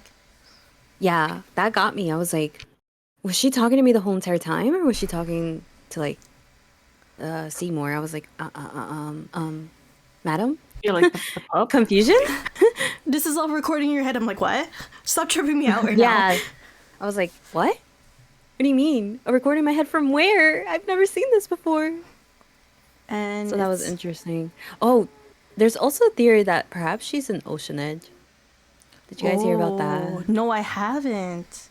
Since Yeah, it's you know how we viable, have too. had recent quests that have to do with like Ocean Edge, and we know that they like transform into like people. It could be that the original Archon, perhaps she like split herself, left a droplet behind, and that's what Furina is. And maybe that's why she's insecure, because she doesn't share the same power as this droplet. I mean, well, as Maybe, this maybe. Ocean Edge. And I feel since like the if original she's died, I feel Yeah. like if she's kind of like similar to a piece, if she's like a piece of the old Hydro Archon, I think that would be a little bit boring because that's like a little too much like Ruka Devata and Nahida. So I think they're gonna do something else with that, but like it's also reasonable to think that she might also just be an Oceanid. But funny enough, we barely get any mention of the previous Hydra Archon, like at all. So it's Yeah, we kind don't know that much about her. We kind of like know her end, and like I guess the fact that she knew about the prophecy and put the Meripede on top of the little waterway, but not that and we much know her else. name, and that's about it. Like it's literally like, Yeah. it's like, okay, this person existed once upon a time. You don't really need to know their story, but this is how they died, and that's it. But it's like, what? Like, how does Ageria play into all? Like, how? Like, there's no way it can be anything much like. I thought it was like when you say that, I did think it might have been Nihida Rukadabata, but the fact that we don't really get any information about Ageria at all tells me that something's really, really off. Because we actually hear more about AJ Remuria. reminding us about the Fontaine gliders. I'm not sure. I may have skimmed those a while back, but they're really ugly, and I don't want to look at them. So that might be part of the reason why I don't read them. Because like we have some stuff about Ageria, but Ageria, Ageria. I think it's Ageria, but I hear more about Ageria. Remuria, if anything. yeah. That's probably the Oh one. yeah, there's thing I hear there's about. like books. There's piles of books about Remuria. And So what if Furina has to ascend to be Ugaria? That'd be cool. That's her dark outfit. That's the real one. I hope so. It's the superior one. It's all about the drip. Fair. But eventually we'll have to find out as to what's going on, because like I'm kind of like, I really want to know. We got 50 million theories. I want to know who's gonna be right. Watch we all end up being wrong though. Oh my god. I'm like, I should have what the heck? I should have cooked on my water theories a little bit harder before the finale of the Archon quest. Now I feel bad. Like I have all these thoughts flying around in my head, and I'm like, damn, I won't be able to prove that I was right. This is actually It's probably okay. first patch we're getting in Act 5 though. I mean, first like Archon quest that we're getting in Act 5. Right? Is it? Yeah. Because we usually end What about- by this time. Was the Sumeru one not 3 patches long? I don't remember. I think it was, no? No, Was it? I wish I could open my game and check, but we're still in maintenance, Oh no. I think. Click, click, click, click, click. I've been clicking for Oh, like no. 45 minutes. Yeah, we're still in. We're still in. No, it's okay. We're kind of keeping an eye on our end as well. Oh, wait. Oh. Sumeru was 3 different updates, I think. Act 6 was Kerber. Wait. Yes, so there would have been a 5. Yeah. So there was an Akasha Act pulses the 5. cup of flame. Okay, so I'm completely wrong. A chat is proving it correct. Like, Well, yeah, it's just like, no, it was like a little extended, but yeah, this one definitely feels longer than the Yeah. Sumeru one did even. Yeah. it's I think kind it's of. because they added more. You know, it's like longer. Like they are quite Yeah. long. Yeah, they are quite long. So maybe that's why it feels like it's been more patches. There's a lot of suspense about like what's going on with with the archons and stuff. So I'm kind of like, can you give me some bait? Can you like tell me a little bit, like even a crumb? But it's like, no, we're gonna make you wait until the last act, and you're not gonna know until then. I'm like, what the heck? Yeah. Well, that's kind of like how the last Archon quest ended, right? With Child waking up in the sea with the Yeah. narwhal. I was really upset that that's where it ended. I was like, no, continue. Yeah, I was screaming so loud. Holy shit. It was like the middle of the night when I finished that. I was like silent screaming on the floor. Like, it's so large. It's so beautiful, but also like, baby boy, where did you, how did you end up here? He was also in the trailer, right? But he didn't talk at all. But But he was like fighting the narwhal, right? notice how his hair was turning white, and does that ring a bell to you guys? His master skirt. Tepe. No, don't bring Tepe had a delusion. No vision. Child's vision is with us. No, Yep, I don't he's want to been hear separated for a little long. Yeah. Oh, Child only think has a he's- delusion, and now his vision, and there's nothing to fight back the delusion from taking over. no. I don't know what white hair you're talking about, though. I'll just close my eyes. Just look away and pretend nothing happened. Was that in the trailer? I haven't seen it. Maybe later. Maybe never, actually. We are Heck- getting a heck lot this of game. introductions, though.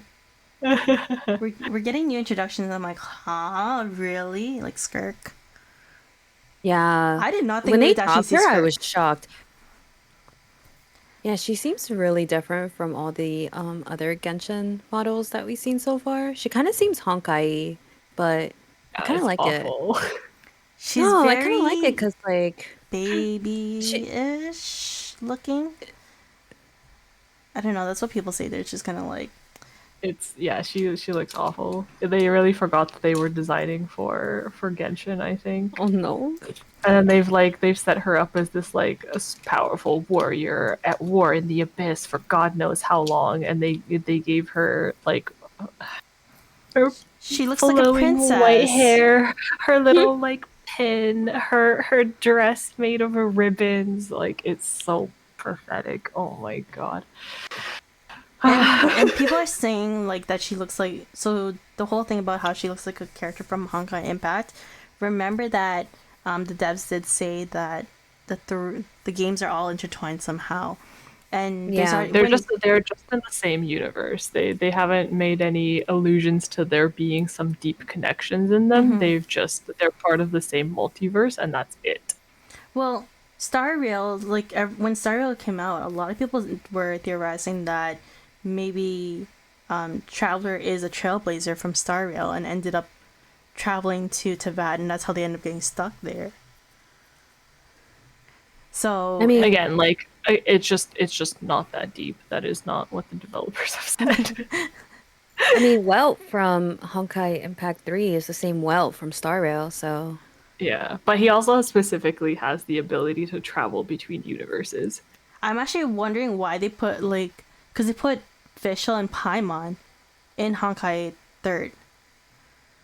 I was like, what? I mean, put that was just like Paimon? an event. Yeah, they put You Paimon. mean Kuting, right? She was there temporarily. Oh wait, sorry, not Fischl, Kitching. Yeah, I think it was Yeah, Kitching. no, official and Kuting. Oh yeah, okay, so Like, Not Fischl Paimon? became playable, but also like so is Asuka from Neon Genesis Evangelion. So like, their existence in that game is not proof that this is the same intertwined universe. sorry, I've Is been corrected. Fischl- Fischl and Kitching, not Paimon. Sorry. Yeah. oh okay. Yeah, I was like, I was huh? like, Paimon? Yeah, actually, not they not Paimon. mentioned? did she not preview in for a little bit? Did she? I mean, there's those elf things in 3rd that are like Paimon-esque, but that's just the company having design similarities between games. Yeah, and a lot of people are like saying that they are pretty much like alternate universe of other characters, because we do have Raiden Mei from Honkai 3rd that ended up becoming Aen Raiden and Makoto, and then Yai Sakura who became Yai Miko. So it's kind of like alternate universe. Again, it's just like they just said that all the devs have said that it's a multiverse. That these are different universes in a multiverse, which is why they've also renamed themselves from MiHoYo to HoYoverse. That was the reason for the renaming of the company. Oh, I thought that was And some it was other to reason. no, it was to solidify this connection between the fact that all of their games are different universes in the same multiverse. Huh. So there's like a whole different. There's gonna be a lot of stuff to really unpack then, if by playing all 3 games is the only way you can really unpack the 3. No, it's not that deep. They are not that connected. I tried. It's I'm sorry. Like I cannot stand it when people try to make connections between like Honkai Third and Genshin as if it matters. Like it's really not that deep. It's simply the same company making cute little references to their past work in their new work. Like that is done all the time. Honestly, I really hope that we get to know more about Paimon. Yeah. I've been so suspicious about Paimon for so long. Mm-hmm. And I feel like we don't have anything. Like, we're in Fontaine and we still don't know anything about Paimon. She's still like a weird little floating fairy that everyone just puts up with. Yeah. Where's she from? What are you? Oh wait, you know what? I just remembered something. So from Risey's quest, the little crystal that was in that box. Oh yes. Okay. What did she see?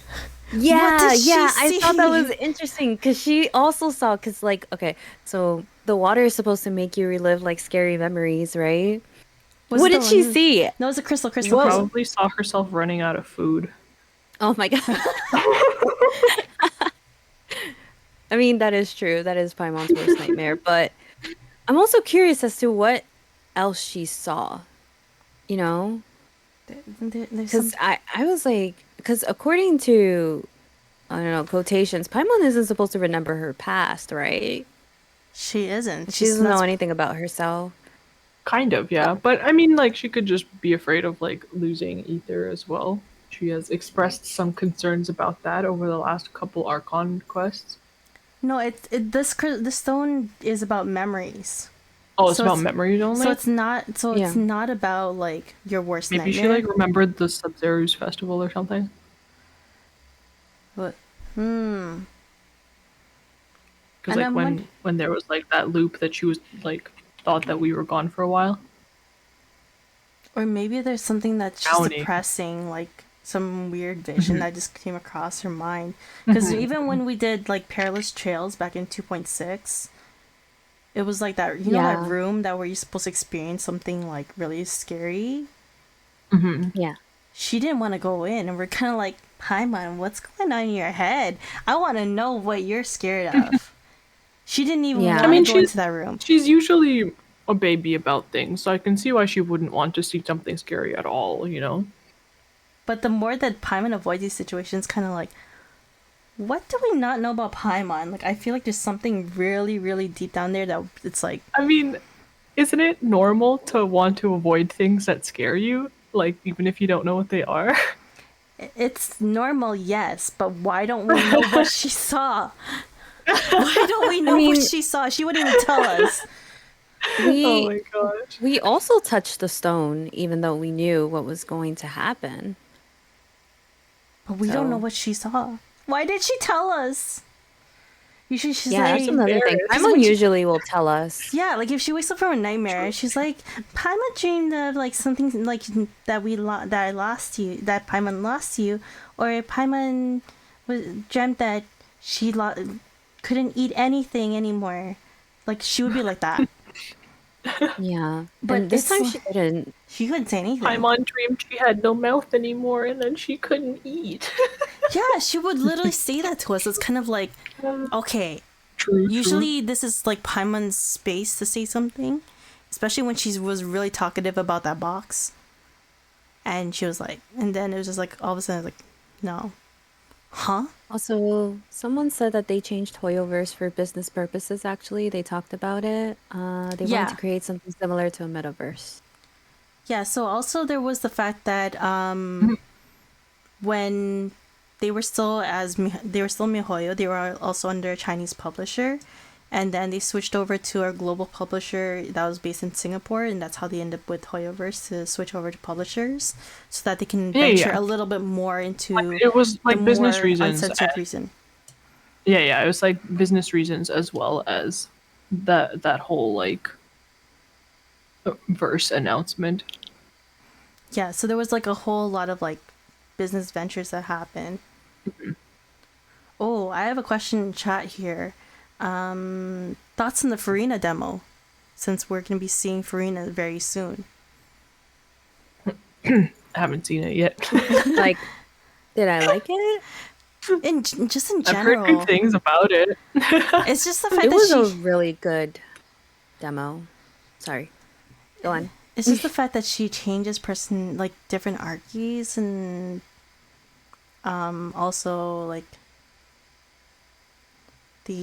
I don't know, there's so many different things. I'm kind of like what is like how does she smash a switch between Uziah and Nomiya?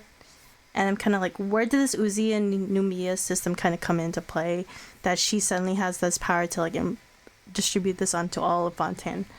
Like, why doesn't every other Hydro character not have this capability? Why is it only Fontaine characters who aren't even Hydro? That is an interesting question. And she has the ability to change between isn't the archies. The Mosha system like a technological advancement from Elaine based on the research of Renee and what's his face? Jacob? Oh. Like, wasn't that like one of the initial solutions to their energy crisis, or like an attempt at it? I don't remember exactly. Well, if that's the case, but like, how did Furina have the ability to change between the both? Yeah, that part is a little bit interesting. I guess, I don't know, special godlike creature powers. I don't know, but as far as I remember, it's just a technological advancement. Essentially, like it was based on the research that Renee and Jacob did when they went to the Conrian ruins, and they brought the info back to Elaine, I think. My mod said in regards to the Furina demo, I love how Neuvillette was getting arrested representing Venti when he got his noses stolen by the Ashes lady. Wait, I forgot her name. Oh, Signora? Signora, yeah. I'm sorry, Neuvillette getting arrested was like, what? What did I see there? Yeah, I thought that was interesting on why he was getting arrested, if they're supposed to be buddy-buddy, right? And I'm kind of like, did she also just like, was it just like her little fancy like fantasy? And it's also, I mean, like, again, I haven't seen it, but like, I'm aware that some scenes are being recreated. The curious part is how she would know about them. Like, how does she know what the dual intention Kaku looked like, or the scene of Venti getting grabbed and his noses yoinked? All I know is I would hate to be that guy that Wriothesley was punching, because I'm sure that hurt.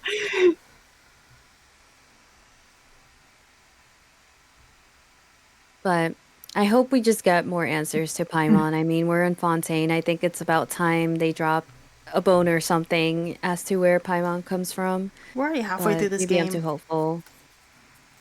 We're already halfway through this. Hopeful. We're halfway through this game and we don't know much about Paimon still to this day. And I think it's because Paimon is remembering as we go along.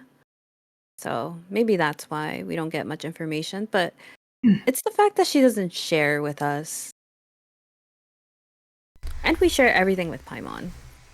Well, there is definitely a lot. Not everything we share with Paimon, yeah. We didn't share what happened in Smeru with Paimon. Yeah, there's a whole bunch of references as well during their travels that like Ether is starting to remember more of his memories that have been missing, and he doesn't always share those. He just kind of acknowledges that they're coming back, but he does not share them with Paimon or the player. Someone, Vixen, was saying how we know that Paimon is just annoying. That's what we know about her so far.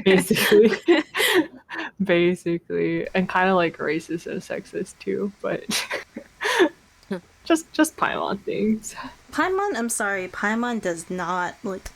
no matter, even though they tried to fix her, how annoying she was in some patches, I can't just wrap my head around it. Like, she kind of sounds ignorant sometimes, but then she's like, when they stop that whole like being ignorant and annoying in the next patch, she ends up going back to it the following Yeah, region. I'm like it's a little inconsistent. Like sometimes she's truly awful, and on other times she's actually a really cute and sweet companion. And like I don't know if maybe different people are writing her or something, but like it kind of feels bad and inconsistent sometimes. Paimon fell off for me when she called Razor's parents' belongings that they left for him junk. That's when Paimon kind of fell off for me. I was like, okay, that was not Paimon- funny, nor was Like it I was necessary. already not liking her, but then when we got to Sumeru and she kept continuously making fun of the people's names and their food, I was like, okay, all right. this Like I ain't it. already This ain't didn't it. like you. This ain't it. I'm done with you. Oh, Dane brought up something from Furina's teaser that he noticed in, like, there was a couple of references. So I'm just gonna read this comment. It's kind of like a couple messages long, so bear with me here for a second. Did you notice that the Uziya version is acting like a true actress, but the Nomiya one is always behind the scenes and taking pictures or directing things and breaking the fourth wall?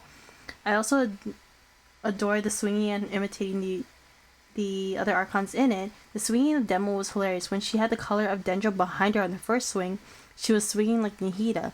When it was animal color, she had a lyre. When it was Electro, she was sitting in Raiden's signature pose, and Geo, she threw Mora. Why do I feel like she's becoming more of like an outsider to this story? By saying... Furina's just too good for us all. My darling, my queen. I also picked that up on her trailer. I thought that was also interesting. And there was some The comments that references, said yeah.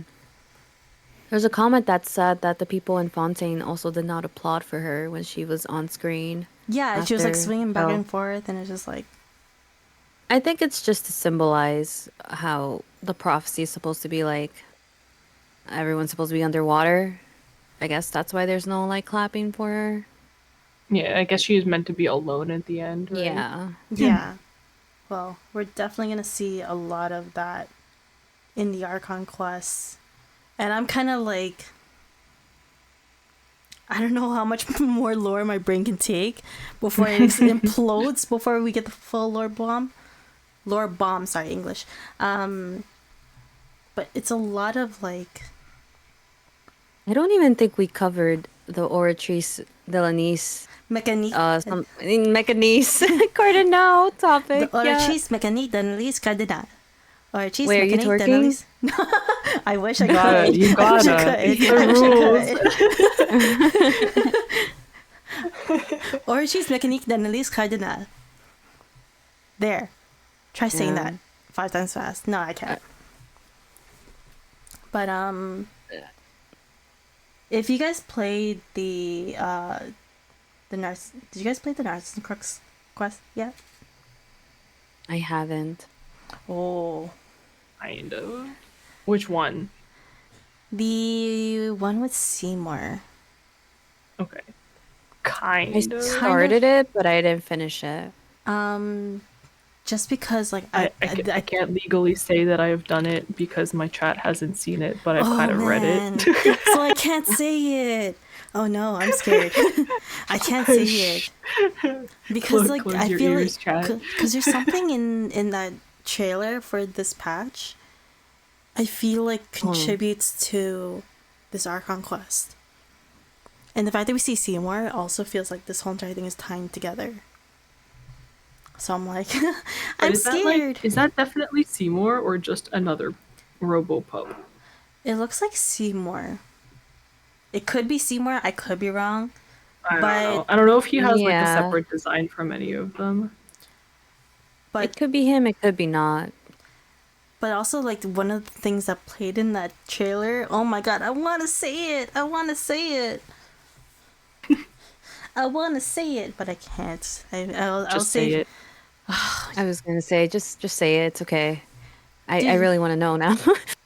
So I thought at first that that giant thing dropped on Furina like a guillotine. Marie And Antoinette coded. yeah, and then Told my you chat guys. pointed out that it's actually from the Narcissistic Crux quest. It's a doomsday clock. Oh, Yeah. So that is it's actually really cool. so that's actually what came crashing down, and it's kind of like Yeah, again, the trailers are just so misleading. Like, there's it absolutely no is. way that it's happening that way. There's, like, it's something entirely different that is going on. Well, the fact that like okay, little spoiler, but Which is really frustrating for me. I actually hate that MiHoYo continuously does this with their trailers. They will, like, purposefully use scenes and voice lines to mislead, like, what you think is going to happen, which I think is super yeah. annoying. Like, don't give us spoilers then. Just give us, like, less important scenes.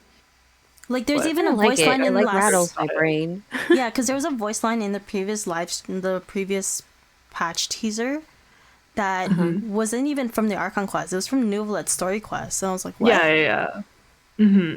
Exactly. Like, they keep misleading you with that kind of stuff. It is intensely annoying. So I'm wondering if like they're kind of intertwining it together, and that really there's some that they're kind of making it to like It is actually pointing out in my chat, like, from the last trailer, I was thinking that Farina's about to die because she's begging for her life, but it's literally like Arlecchino looking down at her with disgust. oh, and being like trying to get the gnosis, and she's like, please don't Yeah, kill me. she was like trying to pet a cat or something. She got spooked and started begging for her life, but the trailer made it seem like she was actually about to die. Do you think that she didn't know that was Arlecchino? Oh, the No. door's open. Wait. Okay. I know what you're gonna say, Yeah. Owlet. Door's open. So we'll find out more with this patch. Now that the servers are going to be going live now. So I do want to thank you guys so much for hanging out today for the Patch Night podcast. Mochi, Owlet, thank you so much for being here and for being able to talk about Thank you Neuvillette for Wriothesley inviting and me. also about the Archon quest and all that stuff. I look forward to tonight's streams and whatever going on right now. Thank you for taking me, even though I'm super behind on stories. It's okay. Thank you for being here. I really appreciate your time and effort, guys. And that is all for 801 Lore FM. Thank you guys so much. Thank you. Thank you for Thank you. putting this together.